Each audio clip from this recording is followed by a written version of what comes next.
Saludos mis amados, mucha paz, muchas bendiciones.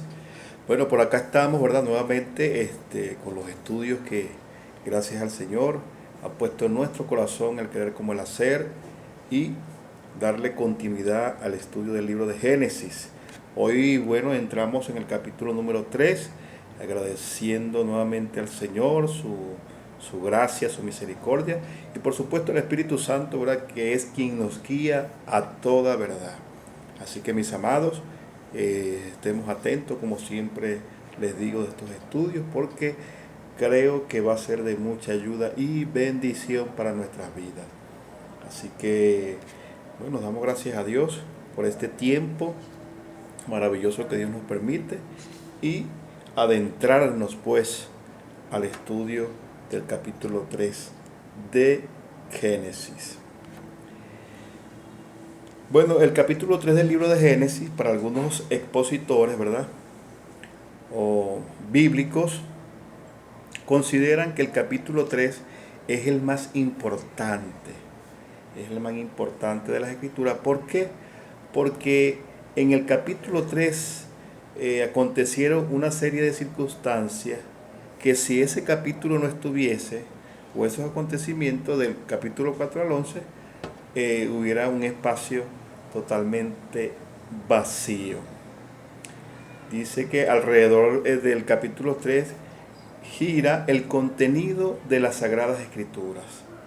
Podemos comprobar esta afirmación leyendo los capítulos 1 y 2 del Génesis. Pues algo importante ocurrió en este capítulo. En los capítulos 1 y 2 observamos que el hombre se encuentra en un estado de inocencia.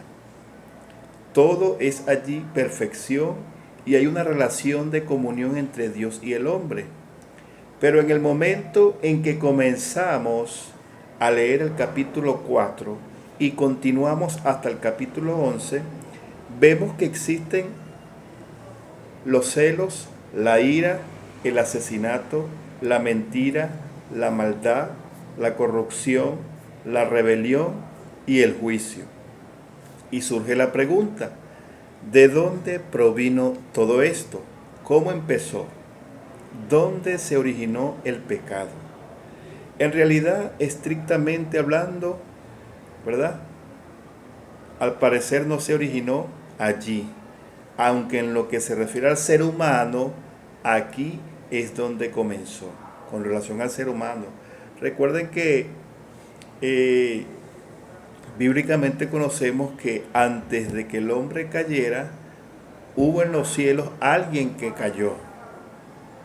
Y cayó y con él arrastró una serie también de entidades, ¿verdad? Que fueron creadas, que también por el orgullo, la altivez, fueron desterrados de los cielos. En este pasaje bíblico muchos de los ríos de la verdad divina se remontan a sus orígenes. Aquí comienza el gran drama que se está representando en el escenario de la historia humana y que después de casi 6.000 años aún no ha llegado su fin. Podemos decir que sí, después de 6.000 años, tomando en consideración el tiempo, como hablábamos en los primeros capítulos, que un día para Dios son como 1.000 años, y bueno, entonces si lo sacamos por esta cuenta, la Tierra tiene más de 6.000 años de creación.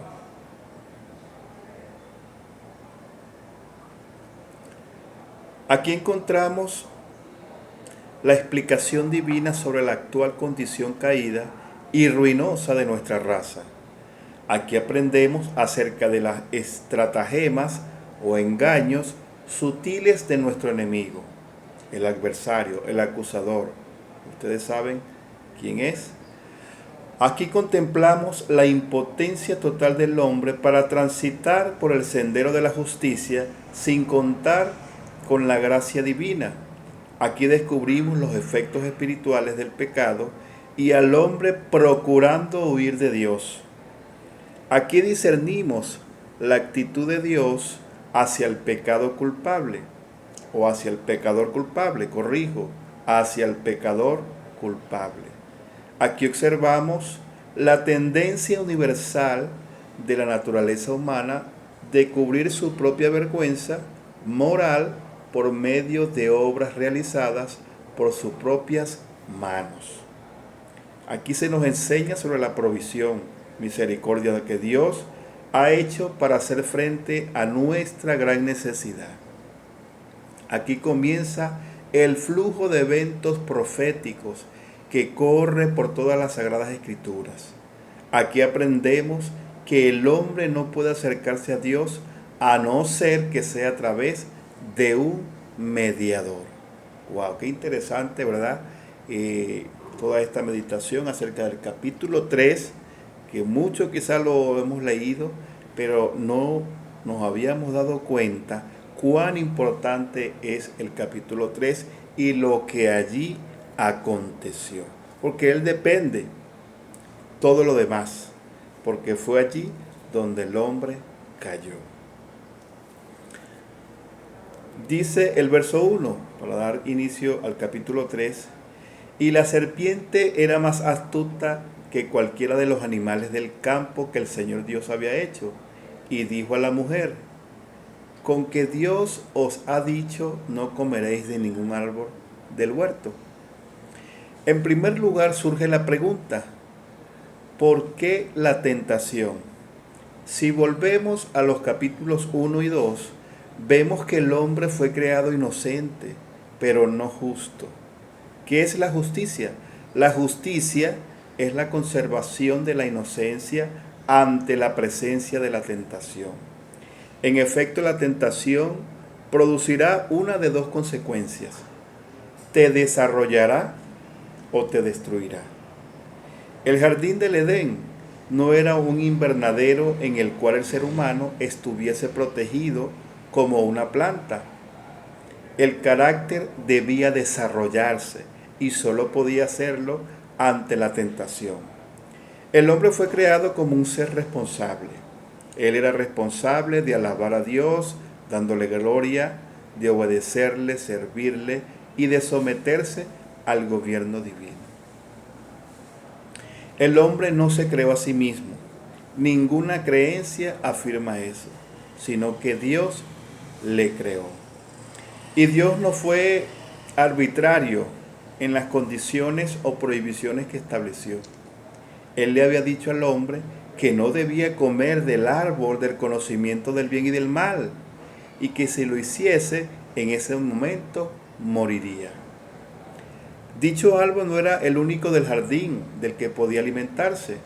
Por supuesto, habían otros árboles del cual él podía hacer uso para su sustento. Por supuesto, habría sido totalmente arbitrario permitir que el hombre muriese de hambre al no poder comer del árbol prohibido. Si este hubiera sido su único medio de subsistencia y al mismo tiempo se le hubiera dicho que moriría si comiese de él. En el jardín había una gran abundancia de árboles que producían frutos. El hombre no tenía ninguna necesidad de comer de aquel árbol en particular. Por consiguiente, el ser humano apareció en la escena como una criatura responsable con la posibilidad de elegir.